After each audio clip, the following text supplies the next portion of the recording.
Kebakaran melanda rumah kos sekaligus toko fotokopi di Tebet, Jakarta menelan 4 korban jiwa.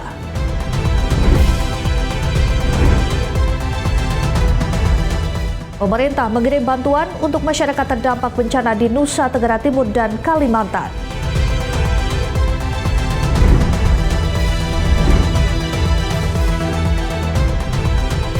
Robot ikut lomba tarik tambang di World Humanoid Robot Games di Beijing, China.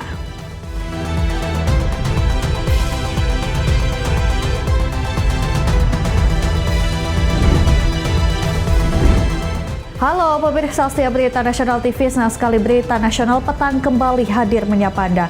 Selain 3 berita utama tadi, akan ada informasi lainnya yang akan kami sajikan untuk Anda. Bersama saya, Ajeng Tiara.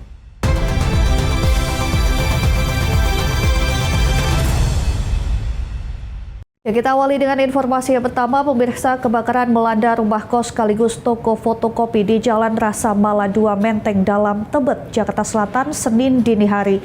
4 orang tewas dalam peristiwa ini, 1 orang lain mengalami luka-luka. Petugas damkar menemukan 4 jasad korban saat melakukan proses evakuasi di lokasi kebakaran Jalan Rasa Mala 2 Tebet, Jakarta Selatan pada Senin pagi 24 Agustus 2026. Keempat korban diketahui merupakan penghuni rumah. 3 diantaranya merupakan satu keluarga terdiri dari suami, istri, dan anak. Sementara 1 korban lainnya merupakan pria penghuni kos. Keempat korban masing-masing Rina Astuti, Sugi Hartono, Reza Ponti, Wicaksana, serta seorang penghuni kos yang belum diketahui identitasnya. Sementara 1 orang berinisial G, berusia 25 tahun, mengalami luka-luka. Innalillahi wa inna ilaihi raji'un.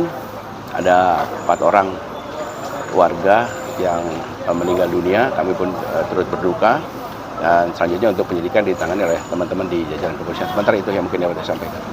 Kalau untuk korban ada 4, identitasnya laki-laki, perempuan berapa gitu? Laki-laki 3 orang, perempuan 1 orang. Ya, sementara itu yang dapat kami sampaikan. Ini satu keluarga semua atau gimana? Ya, mungkin nanti kita untuk penyelidikan lebih lanjut ya. Setelah berhasil dievakuasi, keempat jenazah dibawa ke Rumah Sakit Polri Jakarta Timur. Jenazah dievakuasi menggunakan 4 mobil ambulans.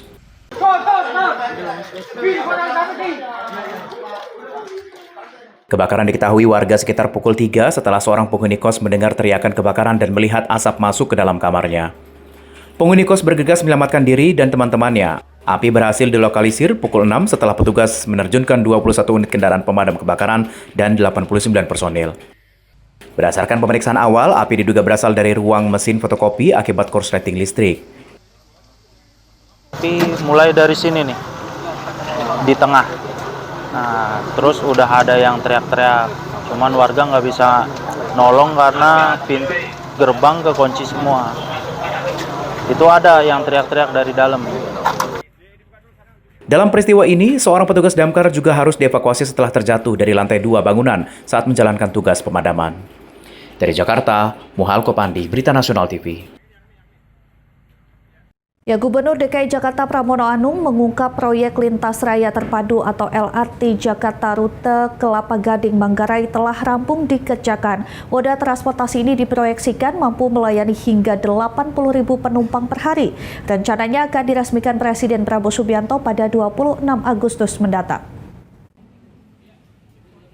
Kabar baik bagi pengguna transportasi massal di ibu kota. Proyek LRT Jakarta rute Kelapa Gading Manggarai telah rampung dikerjakan.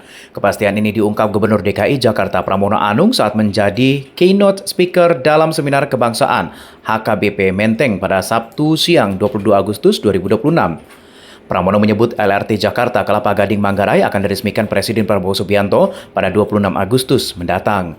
LRT ini diproyeksikan mampu mengangkut sekitar 60.000 penumpang pada tahap awal dan meningkat hingga 80.000 penumpang dalam kondisi normal. Akhirnya akan persetujuan Bapak Presiden, kita perpanjang sampai dengan Manggarai. Dan mudah-mudahan tanggal 26 Agustus ini akan diresmikan oleh Bapak Presiden Prabowo.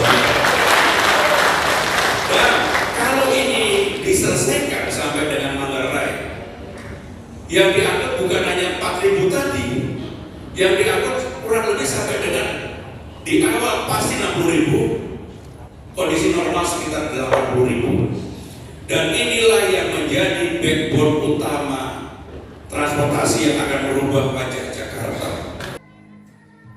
Setelah rute Kelapa Gading Manggarai selesai, pemerintah Provinsi DKI Jakarta akan melanjutkan pembangunan LRT hingga Duku Atas. Proyek ini ditargetkan selesai pada 2028. Di Duku Atas, pemerintah juga membangun pedestrian deck untuk mengintegrasikan berbagai moda transportasi, mulai dari MRT, kereta bandara, LRT, KRL hingga Transjakarta. Integrasi transportasi ini diharapkan mempermudah akses masyarakat sekaligus mendukung upaya menjadikan Jakarta sebagai kota global. Dari Jakarta, Riswanto, Berita Nasional TV.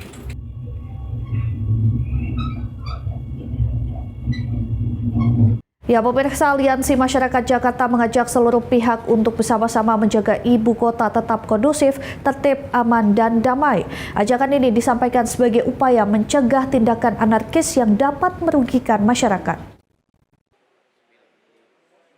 Aliansi Masyarakat Jakarta mengajak warga bersama-sama menjaga keamanan dan ketertiban di ibu kota. Ajakan ini disampaikan dalam konferensi pers pada Jumat 21 Agustus 2026. Juru bicara Aliansi Masyarakat Jakarta, Nofran, menyebut masyarakat perlu menjaga fasilitas umum dan ruang publik yang dibangun menggunakan uang rakyat.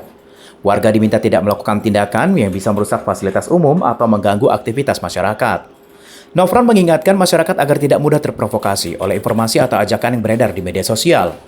Menurutnya, tindakan anarkis, pembakaran, dan penjarahan hanya akan merugikan masyarakat luas. Ya, mungkin tidak sampai merusak, tapi melakukan hal-hal yang tidak sesuai dengan standar daripada etika moral di ruang-ruang publik, itu sangat kami sayangkan. Sehingga jika kondisi ini dibawa, ya, apalagi sudah di Jakarta sebagai pusat perekonomian kita dan sebagai pusat koordinasi pemerintah, nah ini sudah bisa memancing daripada kelompok-kelompok yang lain yang mungkin tidak setuju dan mungkin juga memiliki sikap keberanian yang sama dengan saudara-saudara kita yang dari Pati. Sehingga kalau semangat mereka dibawa ke Jakarta, kemudian ada juga dari masyarakat setempat yang tidak setuju dengan itu, nah kita mengkhawatirkan ada situasi di mana sesama anak bangsa kita menjadi gaduh seperti itu. Sebagai bentuk komitmen menjaga kondusivitas Jakarta, Aliansi Masyarakat Jakarta berencana menggelar apel siaga Jaga Jakarta pada Kamis 27 Agustus. Kegiatan ini ditargetkan diikuti sekitar 10.000 orang, sementara lokasi dan waktu pelaksanaan akan diinformasikan lebih lanjut. Nofran menyebut apel ini menjadi wadah bagi masyarakat untuk menunjukkan kepedulian terhadap keamanan dan ketertiban Jakarta. Warga juga diajak bersama-sama menjaga lingkungan serta fasilitas publik dari tindakan anarkis. Dari Jakarta, Fahem Atar, Berita Nasional TV.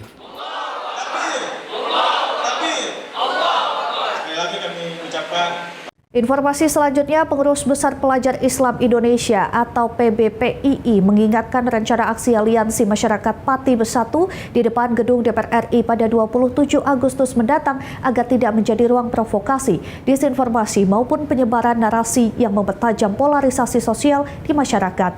PBPII menolak segala bentuk mobilisasi mengatasnamakan identitas masyarakat melegitimasi kepentingan politik tertentu.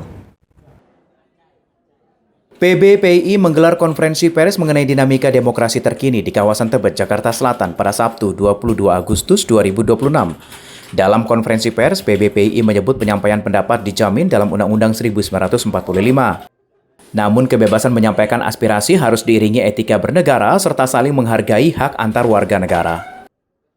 Ketua Umum PBPII Kevin Prayoga menyebut di tengah proses konsolidasi kebangsaan serta suasana duka akibat gempa di NTT dan kebakaran hutan dan lahan di Kalimantan, seluruh elemen masyarakat perlu menyampaikan aspirasi secara tertib, damai, dan bertanggung jawab.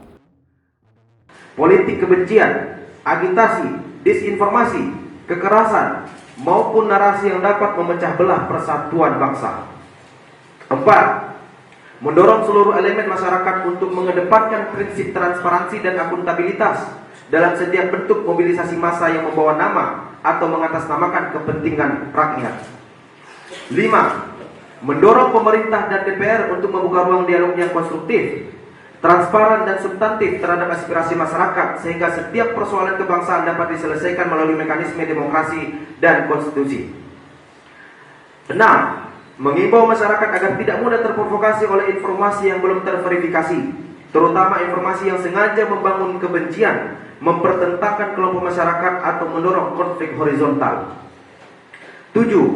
Mendorong aparat penegak hukum untuk bertindak profesional, proporsional, humanis, dan berlandaskan hukum dengan tetap menjamin keamanan masyarakat serta melindungi hak konstitusional warga negara dalam menyampaikan pendapat. 8. Menolak segala bentuk mobilisasi masyarakat yang menggunakan identitas rakyat sebagai legitimasi untuk kepentingan politik atau kepentingan kelompok tertentu. PBPI berharap seluruh pihak menempatkan perbedaan dan penyampaian aspirasi dalam koridor konstitusi. PBPI mendorong dialog serta menolak provokasi, kekerasan, dan tindakan yang bisa mengganggu ketertiban umum. Dari Jakarta, Galuh Anggara, Berita Nasional TV. Kabar berikutnya, pimpinan wilayah Gerakan Pemuda Al-Wasliyah DKI Jakarta menolak rencana aksi penyampaian aspirasi pada 27 Agustus mendatang. Aksi mengatasnamakan Aliansi Masyarakat Pati Bersatu atau AMPB serta Aliansi Rakyat Peduli Indonesia atau ARPI dinilai berpotensi memicu provokasi dan kerusuhan. Ketua Pimpinan Wilayah Gerakan Pemuda Al-Wasliyah DKI Jakarta, Dedi Siregar, menyatakan pihaknya tidak mendukung aksi penyampaian aspirasi yang rencananya digelar di depan Gedung Parlemen Senayan, Jakarta pada Kamis 27 Agustus mendatang. Menurut Dedi, aksi ini berpotensi dimanfaatkan pihak tertentu, memicu provokasi, bisa berujung kerusuhan serta perusakan fasilitas umum.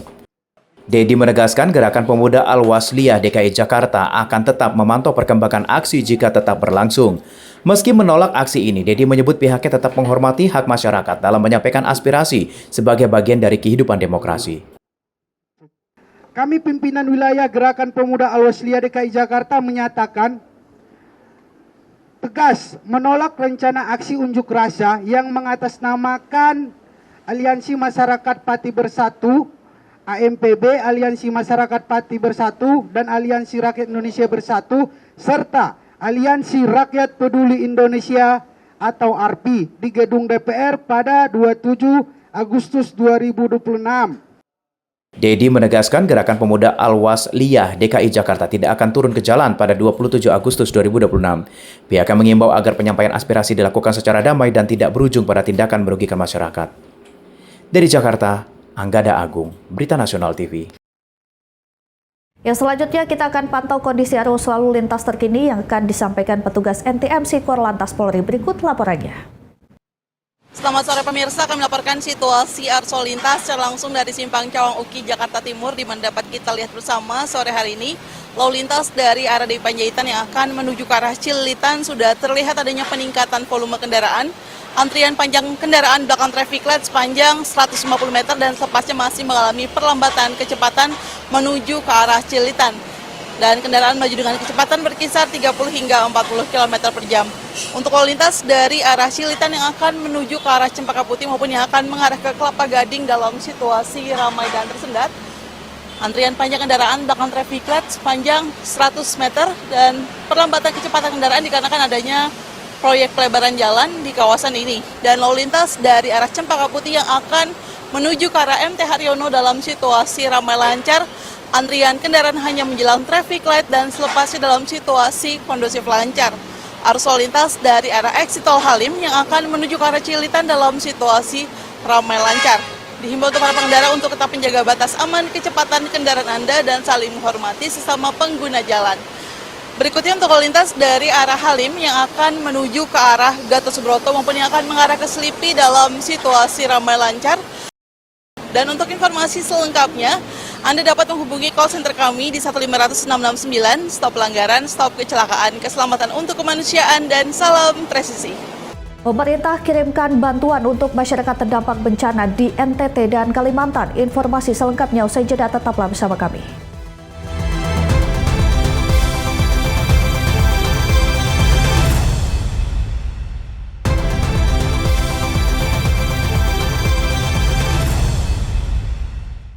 Terima kasih Anda masih bersama kami. Pemirsa, pemerintah kembali mengerahkan bantuan untuk masyarakat terdampak bencana di Nusa Tenggara Timur dan Kalimantan. 6 pesawat TNI AU diberangkatkan membawa logistik siap makan serta ratusan mesin pompa air mendukung penanganan di lapangan. Pemerintah kembali menyalurkan bantuan ke sejumlah wilayah terdampak bencana pada Senin pagi 24 Agustus 2026. Sebanyak 6 pesawat TNI Angkatan Udara diberangkatkan membawa bantuan logistik ke Nusa Tenggara Timur dan Kalimantan. 3 pesawat menuju Nusa Tenggara Timur, masing-masing dengan tujuan Labuan Bajo dan Maumere, membawa total 31 ton logistik siap makan, bantuan terdiri dari biskuit, wafer, protein bar, roti, berbagai kebutuhan, pangan, hingga mainan untuk anak-anak.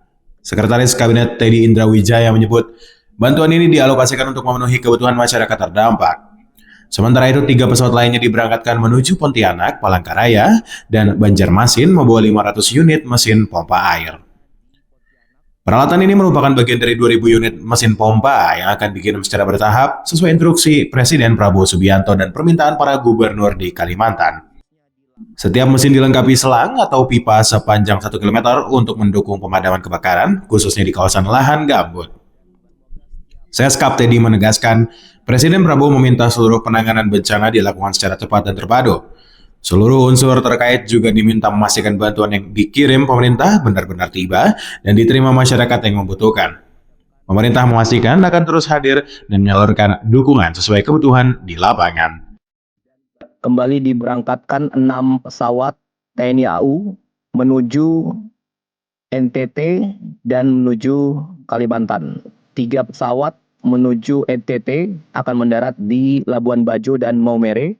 3 pesawat akan mendarat di Kalimantan, tepatnya di Pontianak, Palangkaraya, dan Banjarmasin. Kemudian yang kedua, untuk yang ke NTT, diangkut, diterbangkan 31 ton logistik bantuan makanan siap makan. Tim Liputan Berita Nasional TV. Ya, pemirsa, penegakan hukum terhadap pelaku kebakaran hutan dan lahan atau Karhutla terus didorong setelah pemerintah menetapkan puluhan tersangka di sejumlah daerah. Wakil Ketua DPR RI Cucun Ahmad Samsurizal mendukung langkah tegas pemerintah agar memberikan efek jera bagi pelaku Karhutla. Kasus kebakaran hutan dan lahan terjadi di sejumlah wilayah di Indonesia. Pemerintah menindak pihak-pihak diduga sengaja membakar lahan termasuk untuk kepentingan pembukaan perkebunan sawit. Sebanyak 72 orang ditetapkan sebagai tersangka dalam kasus karhutla di beberapa daerah. Langkah ini dinilai menjadi bentuk ketegasan pemerintah dalam menangani karhutla. Wakil Ketua DPR RI Cucun Ahmad Syamsurizal mendukung penegakan hukum ini. Cucun menilai proses hukum harus memberikan efek jera agar tidak ada lagi pihak yang sengaja membakar hutan dan juga lahan. Hal ini disampaikan Cucun Ahmad Syamsurizal saat ditemui di Gedung Senayan, Jakarta pada Senin 24 Agustus 2026. Apresiasi ketegasan pemerintah ya, tidak mentolerir karena dari tahun ke tahun problem karhutla itu ya seperti yang disampaikan tadi, ada indikasi siapa yang punya peran pertama sampai kebakaran hutan itu. Ya kita dukung pemerintah untuk menegakkan hukum yang betul-betulnya ya, biar jadi efek jera, tidak ada lagi kelompok yang ingin instan menguasai hutan, melakukan kebakaran yang korbannya kan semua bisa. Cucun menyebut dampak karhutla tidak hanya dirasakan masyarakat di sekitar lokasi kebakaran. Asap dan polusi akibat karhutla dapat menyebar ke wilayah lain serta memengaruhi masyarakat yang dalam wilayah yang lebih luas. Mengenai pembukaan lahan, Cucun mendukung instruksi Menteri Dalam Negeri Tito Karnavian agar kepala daerah tidak membuka lahan dengan cara membakar. Menurut Cucun, arahan ini perlu diikuti pemerintah daerah sebagai langkah antisipasi agar kebakaran hutan dan lahan tidak kembali terjadi. Dari Jakarta, Natasha Alko, Fahiem, Berita Nasional TV. Kabar lainnya, pemirsa, Wakil Menteri Transmigrasi Viva Yoga Mauladi menghadiri pesta adat masyarakat di Pulau Hiri, Kota Ternate, Maluku Utara. Viva Yoga menegaskan pentingnya pelestarian adat dan budaya sekaligus mendorong penguatan produktivitas kawasan transmigrasi di Maluku Utara. Wakil Menteri Transmigrasi Viva Yoga Mauladi untuk pertama kali menginjakkan kaki di Pulau Hiri, Kota Ternate, Maluku Utara pada Sabtu 22 Agustus 2026. Kehadiran Viva Yoga untuk menyaksikan pesta adat masyarakat yang di dalamnya digelar tari Salai Jin dan kesenian bambu gila khas Maluku Utara. Dalam sambutannya, Viva Yoga menegaskan adat yang budaya memiliki peran penting dalam kehidupan masyarakat. Menurutnya, tradisi, ritual, kuliner, bahasa, hingga seni merupakan kekayaan yang menjadi khasanah nasional sekaligus merepresentasikan keberagaman Indonesia. Viva Yoga menyebut Kesultanan Ternate yang berdiri sejak tahun 1251 hingga kini masih menjadi tradisi, budaya, adat, bahasa, kuliner, dan nilai sosial. Ia mendorong kekayaan budaya tersebut terus dilestarikan termasuk melalui digitalisasi agar tetap hidup dan dapat menjadi catatan dunia. Adat seseorang itu sangat penting karena berkaitan dengan pedoman dalam kehidupan, bagaimana hubungannya dengan pemimpin, dengan masyarakat, dan dengan alam semesta. Jadi adat, tradisi, ritual, budaya, sistem sosial, termasuk juga alat-alat masak, kuliner, bahasa, itu semuanya adalah sebuah kekayaan yang sangat luar biasa. Selain budaya, Viva Yoga menyebut kawasan transmigrasi di Maluku Utara memiliki peran penting sebagai salah satu sentra produksi beras. Kementerian Transmigrasi mendorong peningkatan produktivitas panen di sejumlah kawasan transmigrasi agar kebutuhan masyarakat dapat terpenuhi dan potensi ekonomi daerah terus berkembang. Dari Maluku Utara, Ajeng Tiara dan Angga Agung, Berita Nasional TV. Ya, dalam rangka memperingati HUT ke-81 kemerdekaan Indonesia, Suwarna Dwipa Institute menggelar dialog kebangsaan untuk negeri di Gold Coffee & Eatery Jakarta. Dialog ini melibatkan berbagai komponen bangsa termasuk aktivis, membahas upaya mewujudkan Indonesia yang maju, berdaulat dan sejahtera. Suwarna Dwipa Institute menggelar dialog kebangsaan untuk negeri di Gold Coffee & Eatery Jakarta pada Sabtu 22 Agustus 2026. Dialog kebangsaan untuk negeri mengangkat tema kedaulatan Indonesia dan upaya mewujudkan kesejahteraan rakyat. Kegiatan ini digelar sebagai bagian dari rangkaian peringatan hari ulang tahun ke-81 kemerdekaan Indonesia. Acara ini dihadiri Wakil Menteri Ketenagakerjaan Afriansyah Nur sebagai keynote speaker. Dalam sambutannya, Afriansyah berharap Suwarna Dwipa Institute dapat memberikan sumbangsi pemikiran bagi kemajuan Indonesia.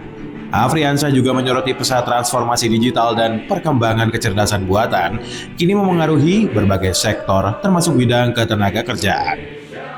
Sangat baik, sangat positif ya. Dan tentunya nanti dialog-dialog ini, diskusi-diskusi ini tentunya banyak tema yang perlu dibahas dan diangkat. Nih, saya sudah titip pesan juga dengan teman-teman Suwarna Dwipa Institute, Pak Frans dan Pak Lutfi serta teman-teman. Ini kan mereka mengundang lintas aktivis ya, lintas generasi ya. Generasi itu ya aktivis. Nah, ini tentunya sangat baik di mana semua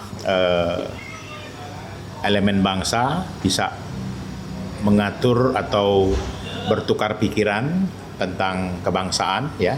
Dan hari ini kan temanya kedaulatan bangsa ya. Iya, Pak. Yang tentunya sesuai dengan tema dalam memperingati 81 tahun Indonesia merdeka, berdaulat, adil dan makmur. Nah, harapan kita ke depan diskusi ini terus dilanjutkan dan sebagai wadah baru 1 tahun ini luar biasa. Tadinya beberapa tokoh akan hadir yang mudah-mudahan ke depan bisa diundang kembali untuk berdiskusi, mengupas dan membahas persoalan-persoalan bangsa. Nah, saya sedikit tadi bicara soal Kementerian Tenagakerja mengenai pengentasan pengangguran, pekerjaan ya, dan meningkatkan skill kemampuan pekerja Indonesia, terutama juga anak-anak baru ya, magang dan pelatihan-pelatihan nasional yang tentunya sedang kita garap atas perintah Bapak Presiden Prabowo Subianto sesuai dengan asta cita ya yang tentunya kita siap laksanakan begitu. Pendiri Suwarna Dwipa Institute, Frans Saragi, menilai dialog kebangsaan penting digelar agar berbagai komponen bangsa, termasuk aktivis, bisa berkumpul dan bersama-sama membahas berbagai persoalan strategis untuk Indonesia. Ini kita lakukan untuk memperingati 81 tahun usia kemerdekaan Indonesia. Begitu juga Suwarna Dwipa Institute yang genap berusia 1 tahun. Kami memandang perlu dilakukan dialog ini agar seluruh komponen bangsa, khususnya aktivis dari berbagai generasi, bisa berkumpul bersama untuk membicarakan hal-hal penting untuk Indonesia. Sebenarnya kan ini bukan sesuatu yang baru ya, karena the founding fathers kita sudah memberikan contoh pada waktu mendirikan negara ini, bagaimana mereka berkumpul, berdialog, hingga terbitlah yang namanya negara Indonesia. Dari Jakarta, Galuh Anggara, Berita Nasional TV melaporkan. Baik yang sudah dilakukan pendiri bangsa kita. Karena Satuan Siber Mabes TNI menggelar kompetisi Siber 2026 bertajuk Rising the Rangers 2. Kompetisi ini diikuti 534 tim dari berbagai kategori dengan 3 finalis terbaik berpeluang mendapatkan tiket khusus bergabung di bidang Siber TNI.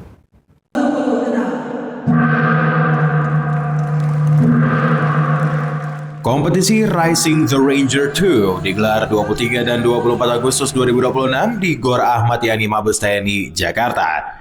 Sebanyak 534 tim berkompetisi dalam sejumlah kategori, mulai dari Hack the City, Attack and Defense, Incident Response, hingga Digital Forensic. Jumlah peserta ini sekaligus mencetak rekor baru muri. Berbeda dari tahun sebelumnya, kompetisi kali ini menghadirkan cabang baru, yaitu Digital Forensic. Komandan Satuan Cyber Mabes TNI, Brigjen TNI Juwinta Omboh Sembiring menyebut, kompetisi ini menjadi salah satu upaya menjaring talenta muda di bidang cyber. Kemampuan digital forensik dinilai penting, terutama menganalisis insiden cyber hingga mengidentifikasi pihak yang bertanggung jawab atas serangan. Baik, kemampuan yang kita perlukan talenta-talenta muda untuk di Satuan Cyber memang kita mengevaluasi terus, kita diskusi dengan private sektor, dengan komunitas, akademisi, dengan government juga. Jadi kita memang perlu melakukan ketika ada insiden itu, kita harus melakukan digital forensik. Sampai nanti kita bisa melakukan atribusi sebenarnya. Siapa sih pelaku penyerangnya? Ini tentunya tidak mudah. Kita membutuhkan yang namanya network, kita membutuhkan yang namanya tools, dan kita membutuhkan yang namanya skill dari manusia-manusianya. Juwinta menegaskan, 3 finalis terbaik memenuhi persyaratan akan mendapatkan golden ticket untuk mengikuti seleksi menjadi bagian dari TNI di bidang cyber. Namun para finalis tetap harus memenuhi sejumlah persyaratan, termasuk aspek psikologi dan mental ideologi. Dari Jakarta, Ibrahim melaporkan. Ya, beralih ke kabar lain, pemirsa, Badan Nasional Penanggulangan Terorisme atau BNPT memperkuat perlindungan dan pemulihan korban tindak pidana terorisme. Langkah ini dilakukan melalui implementasi Rencana Aksi Nasional Pencegahan dan Penanggulangan Ekstremisme Berbasis Kekerasan Mengarah pada Terorisme atau RANPE fase kedua. Badan Nasional Penanggulangan Terorisme atau BNPT memperkuat perlindungan dan pemulihan korban tindak pidana terorisme. Langkah ini menjadi bagian dari peringatan Hari Internasional untuk mengenang dan memberikan penghormatan kepada korban tindak pidana terorisme 2026 diperingati di Jakarta pada Jumat 21 Agustus. Kepala BNPT Edi Hartono menyatakan penanggulangan terorisme tidak hanya berfokus pada pencegahan aksi dan penindakan pelaku, negara juga memiliki tanggung jawab memastikan korban mendapatkan hak, perlindungan, kompensasi, serta dukungan pemulihan. Hingga kini BNPT telah menerbitkan 789 surat penetapan korban tindak pidana terorisme masa lalu. Sebanyak 655 surat diterbitkan pada periode 2018 hingga 2021, sementara 134 surat lain diterbitkan setelah putusan Mahkamah Konstitusi. BNPT menyebut pengajuan kompensasi dan bantuan bagi korban tindak pidana terorisme masa lalu masih dibuka hingga 8 Juni 2028. Putusan Mahkamah Konstitusi mengamanatkan bahwa terakhir sampai Juni 2028 bahwa kami pemerintah masih diberikan kesempatan untuk mendatakan kembali korban-korban terorisme masa lalu. Dalam rangkaian peringatan Hari Korban Internasional 2026, dilakukan penyerahan surat penetapan korban masa lalu, kompensasi, serta peluncuran program pemulihan melalui kemitraan dengan dunia usaha. BNPT menilai, pemulihan tidak hanya berupa kompensasi, para penyintas juga perlu mendapatkan kesempatan untuk kembali mandiri, produktif, dan berpartisipasi dalam kehidupan sosial. Dalam kesempatan yang sama, Wakil Menteri Koordinator Bidang Politik dan Keamanan Lodewijk F. Paulus menyebut RANPE fase kedua tahun 2026 hingga 2029 menjadi bukti kehadiran negara mendampingi dan memenuhi hak korban terorisme. Menurut Lodewijk, RANPE fase kedua memperkuat pendekatan berbasis hak asasi manusia, perlindungan korban, serta pemenuhan hak korban ekstremisme berbasis kekerasan. Lodewijk menegaskan pemulihan dan perlindungan korban merupakan tanggung jawab negara sesuai mandat konstitusi. Sinergi BNPT, LPSK, serta kementerian dan lembaga terkait terus diperkuat untuk memastikan hak korban terpenuhi. Lodewijk menyebut, kerangka hukum Indonesia dalam penanggulangan terorisme terus mengalami kemajuan, di antaranya melalui Undang-Undang Nomor 5 Tahun 2018 tentang Pemberantasan Tindak Pidana Terorisme, serta Peraturan Presiden Nomor 8 Tahun 2026 tentang RAN-P Tahun 2026 hingga 2029. Pemerintah akan hadir, ya, berkolaborasinya antara BNPT dan Lembaga Perlindungan Saksi itu menjadi perhatian kita bersama. Ya. Itu komitmen dari pemerintah, dan bagi masyarakat tentunya kami dari pemerintah, ya, menghimbau mari kita terus jaga kewaspadaan nasional terhadap aksi terorisme. Mahendra Dewanata, Ade Chandra, Berita Nasional TV. Ya, pemirsa, tradisi Salaijin di Pulau Hiri, Ternate, Maluku Utara kembali digelar sebagai bagian dari upaya menjaga warisan budaya dan sejarah Kesultanan Ternate. Ritual digelar setiap 4 hingga 5 tahun sekali ini juga dimaknai masyarakat sebagai doa untuk kesembuhan, keberkahan, dan kelancaran rezeki. Salaijin merupakan ritual tradisi masyarakat Maluku Utara yang masih dijaga hingga kini. Khusus di Pulau Hiri, ritual ini dilaksanakan setiap 4 hingga 5 tahun sekali dan memiliki kaitan erat dengan sejarah perjuangan Kesultanan Ternate melawan penjajah Portugis. Menurut Permaisuri Kesultanan Ternate, Boki Ratunita Budi Susanti, Pulau Hiri pada masa itu menjadi bisnis pasukan inti Kesultanan Ternate. Masyarakat Hiri dikenal memiliki kekuatan dan senjata rahasia, dipercaya tidak bisa dilihat secara kasat mata, termasuk kekuatan bambu gila yang digunakan dalam perlawanan. Dalam filosofi pasukan Hiri, satu orang diibaratkan dapat pecah menjadi 1000. Filosofi ini menggambarkan kekuatan pasukan elit Kesultanan Ternate yang disebut memiliki kemampuan berlipat ganda saat menghadapi situasi perang atau genting. Bahwa Salaijin ini adalah ritual bagi masyarakat di Maluku Utara, namun khususnya untuk Pulau Hiri agak lain ya, karena kami menyelenggarakan setiap 4 atau 5 tahun sekali, di mana ada sejarahnya, yaitu ketika Sultan Babula perang melawan penjajah pada saat itu adalah Portugis, menggunakan kekuatan pasukan inti Keraton Kesultanan Ternate, yaitu adalah dari Pulau Hiri ini. Jika sistem kenegaraan sekarang, Pulau Hiri ini adalah Kopassus di militer dan juga Brimob kalau di Polri ya. Seiring perkembangannya, Salaijin juga dimaknai sebagai ritual untuk memohon kesembuhan, keberkahan, serta kemudahan rezeki.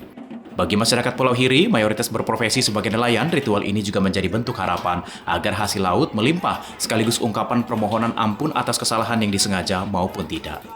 Dari Maluku Utara, Ajeng Tiara, Anggada Agung, Berita Nasional TV. Ya, pemirsa, kami akan kembali usai jeda dengan informasi berita lainnya. Tetap saksikan Berita Nasional Petang.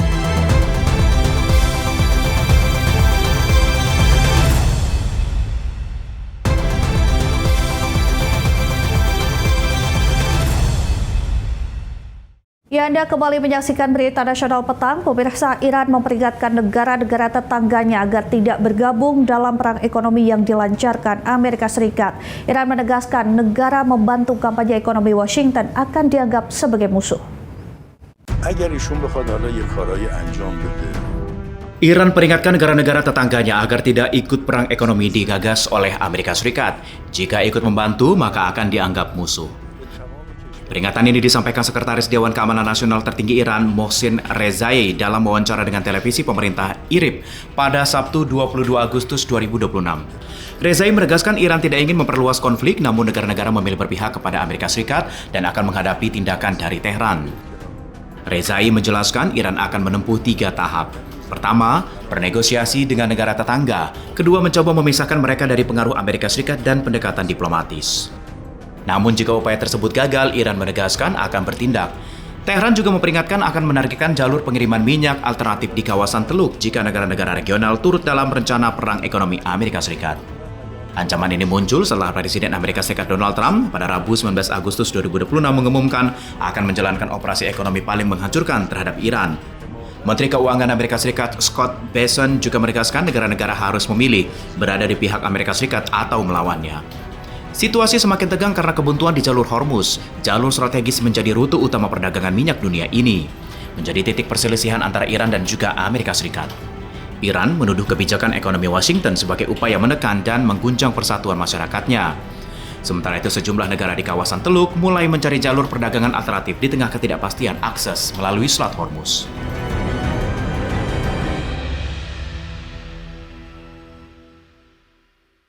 Ya, selanjutnya di tengah ketegangan dengan Amerika Serikat, Iran memamerkan kemampuan industri pertahanannya. Kepala Staf Angkatan Bersenjata Iran meninjau fasilitas produksi rudal bawah tanah yang lokasinya dirahasiakan.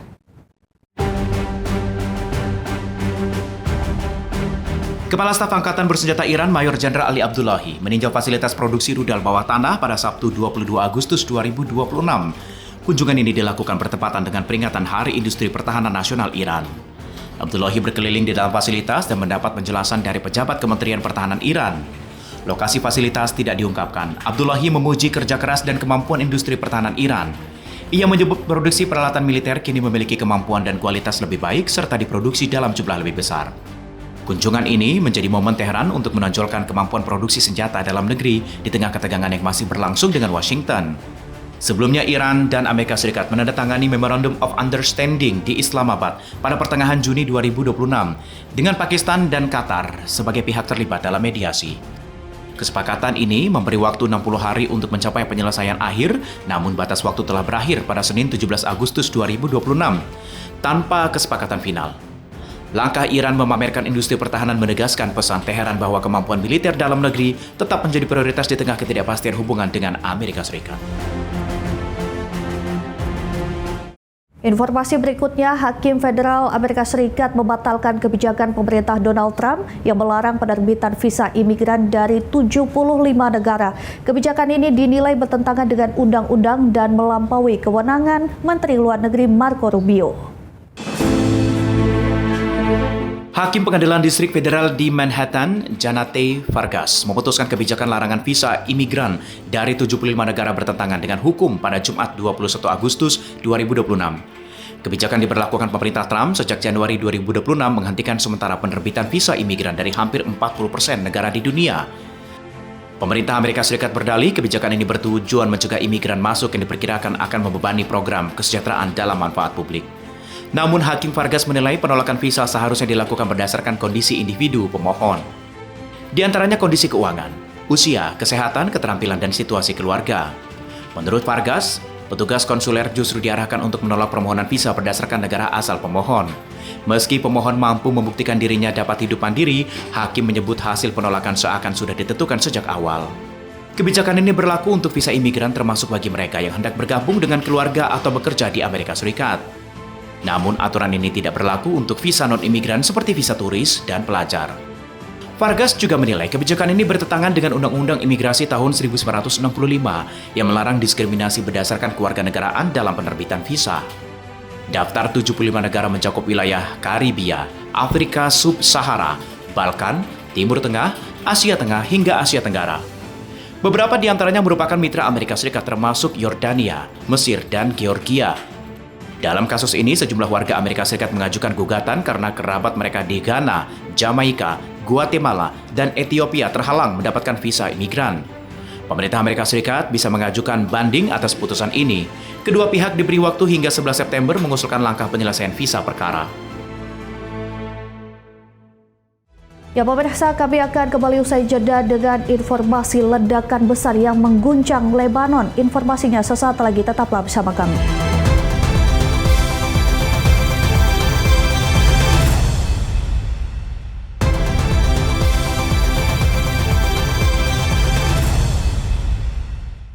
Ya, terima kasih Anda masih bersama kami. Pemirsa, ketegangan kembali meningkat di Lebanon Selatan. Ledakan besar dan aktivitas militer Israel terjadi di sejumlah wilayah memicu kepulan asap tebal di langit Nabati. Kepulan asap tebal membumbung di atas Kfar Tebnit dan Taloseh, Lebanon Selatan. Aktivitas militer Israel berlanjut pada Sabtu 22 Agustus 2026. Kantor Berita Nasional Lebanon melaporkan militer Israel melakukan ledakan besar di Taloseh dan sekitar Arnon. Sebuah drone menargetkan seorang pengembala di Wadi Sarbin, namun tidak menimbulkan korban. Militer Israel belum memberikan komentar terkait laporan ini, namun Tel Aviv sebelumnya menyatakan serangan di Lebanon Selatan menargetkan elemen dan infrastruktur Hizbullah. Aktivitas terbaru ini terjadi di tengah upaya diplomasi Lebanon dan juga Israel. Kedua negara menggelar putaran ke-7 perundingan langsung di Roma pada awal Agustus dengan mediasi Amerika Serikat. Perundingan membahas penarikan pasukan Israel dari Lebanon Selatan, penguatan pasukan militer Lebanon serta masa depan senjata Hizbullah. Lebanon menuntut penarikan penuh pasukan Israel dan pemulihan kedaulatan negara di wilayah Selatan. Sementara Israel menegaskan penarikan pasukan tidak akan dilakukan sepenuhnya tanpa jaminan Hizbullah tidak lagi menjadi ancaman bagi warga di perbatasan.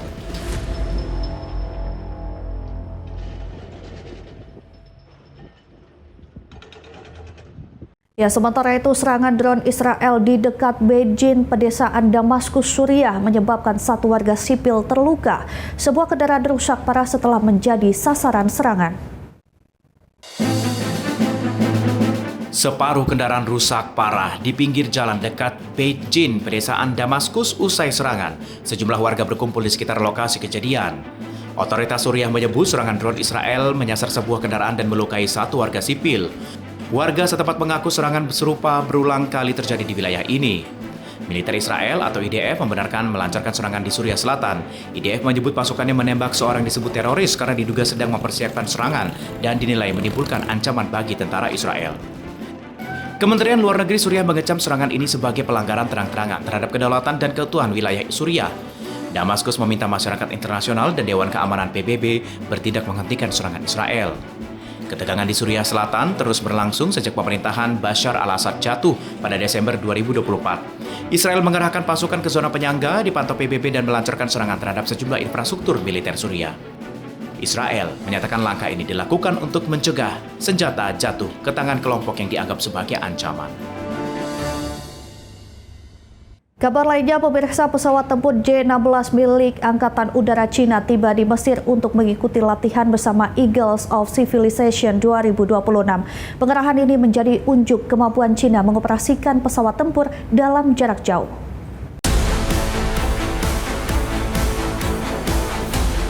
Sejumlah pesawat milik Angkatan Udara Cina atau PLAF tiba di Mesir pada Jumat 21 Agustus 2026 untuk mengikuti latihan militer bersama. Dua pesawat tempur J-16 diberangkatkan dari Cina dengan dukungan pesawat tanker Y-20A. Dalam perjalanan pesawat tanker Y-20A melakukan pengisian bahan bakar di udara kepada J-16, pesawat mendarat di pangkalan udara Mesir. Personel Cina membongkar peralatan dan mempersiapkan latihan. Menurut PLAF, pengerahan ini menempuh jarak lebih dari 60 km melintasi 2 benua dan 4 negara. Pesawat Y-20A juga berperan sebagai pusat komando udara selama perjalanan. Latihan Eagles of Civilization 2026 merupakan latihan bersama kedua antara Angkatan Udara Cina dan Mesir. Latihan berlangsung dari pertengahan Agustus hingga awal September. Materi latihan mencakup taktik pertempuran udara, operasi penguasaan udara, pencarian dan penyelamatan tempur, serta simulasi pengerahan kekuatan. Pengerahan ini juga menjadi perang pertama bagi pesawat tempur J-16 ke Cina ke Afrika. Langkah ini menunjukkan upaya PLAF mengikuti kemampuan memindahkan dan mengoperasikan kekuatan udara kompleks di wilayah yang jauh dari Cina.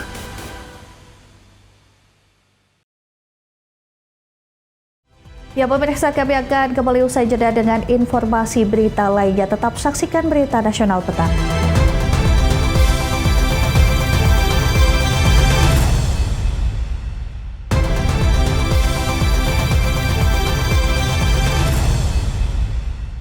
Anda masih bersama kami di Berita Nasional Petang. Pemirsa, pertandingan tarik tambang untuk pertama kali hadir dalam World Humanoid Robot Games di Beijing, Cina. Ajang ini menjadi ujian kekuatan dan keseimbangan robot humanoid menghadapi tekanan tinggi.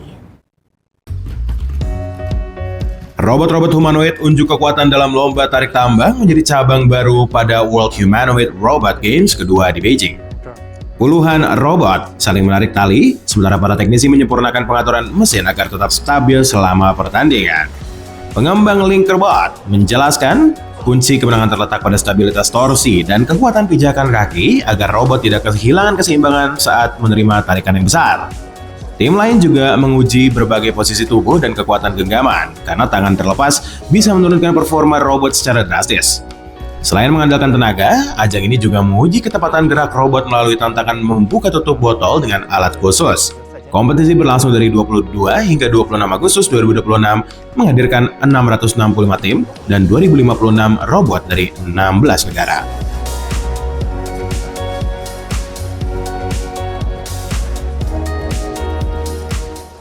Ya, informasi berikutnya, ratusan penggemar anime antri mengunjungi toko Bandai Namco pertama di Amerika Latin. Toko yang berlokasi di Mexico City, Meksiko, menawarkan beragam produk populer Jepang, mulai dari Gashapon, Tamagotchi, hingga figur Dragon Ball dan Gundam. Antusiasme penggemar anime begitu terasa saat toko Bandai Namco pertama di Amerika Latin resmi dibuka di Mexico City, Meksiko. Ratusan pengunjung rela mengantre menjadi yang pertama menjelajahi toko tersebut. Toko ini menawarkan beragam produk dari waralaba populer Jepang termasuk Gashapon, Tamagotchi, Dragon Ball, Gundam, One Piece, dan Tamashii Nations. Para kolektor menyambut positif kehadiran toko ini. Mereka berharap toko Bandai Namco memudahkan penggemar mendapatkan produk dan figur selama ini yang sulit ditemukan di toko lokal maupun platform belanja daring. Kehadiran toko ini diharapkan bisa menekan harga produk koleksi, selama ini menjadi kendala bagi para penggemar. Sebelum membuka toko permanen, Bandai Namco menguji antusiasme pasar Meksiko melalui Gundam Base Pop-Up Store pada 2025. Pasar anime di Meksiko diperkirakan bernilai 546,1 juta dolar Amerika pada 2025 dan diproyeksikan menembus 1.655,8 juta dolar pada 2030. Ya, pemirsa, Komoro adalah sebuah negara kepulauan kecil terletak di tengah Samudra Hindia, menyimpan kisah besar tentang perjalanan Islam, perpaduan budaya, serta tradisi yang masih bertahan hingga kini. Negara ini adalah sebuah wilayah yang menjadi pertemuan berbagai peradaban dunia. Seperti apa keunikan Komoro, berikut tayangannya untuk Anda.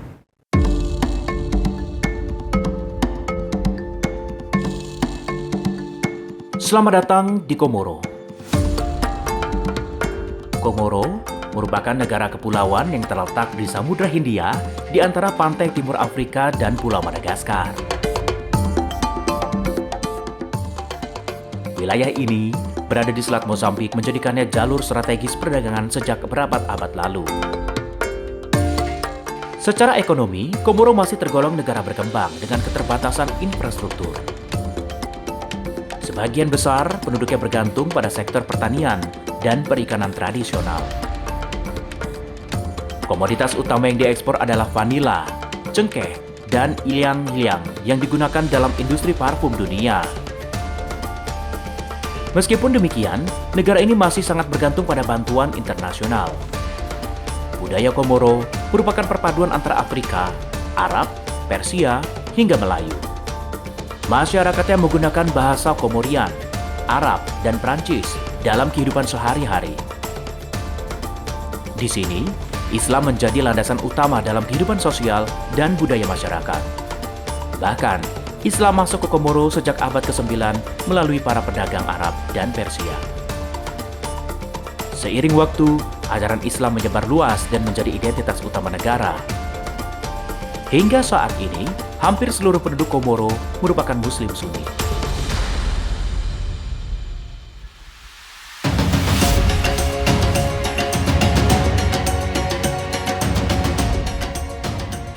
Ibu kota Komoro yaitu Morini, terletak di Pulau Grande, Komor. Kota ini menjadi pusat pemerintahan, perdagangan, dan kegiatan keagamaan. Morini juga dikenal dengan pasar tradisional dan pelabuhan utama yang menghubungkan Komoro dengan dunia luar.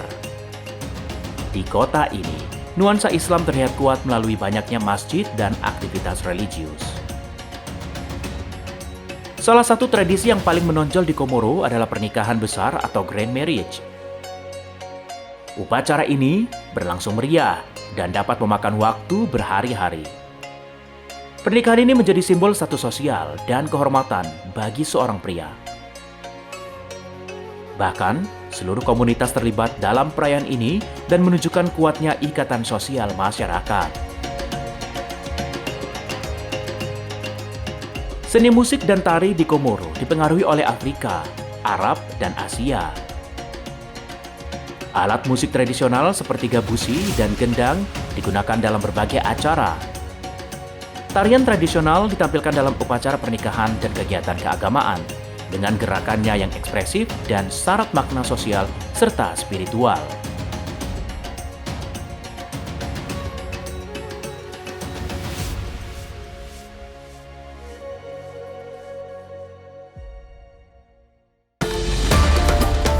Dari letaknya yang strategis hingga kuatnya nilai Islam dalam kehidupan, Komoro menjadi contoh nyata perpaduan peradaban yang unik. Negara kecil ini terus menjaga tradisi dan identitasnya di tengah arus globalisasi. Pemirsa, demikian Berita Nasional Petang telah menemani Anda. Jangan lupa saksikan Berita Nasional Malam pada pukul 21.00 waktu Indonesia Barat. Saya Ajeng Tiara beserta kru yang bertugas pamit undur diri. Terima kasih dan sampai jumpa.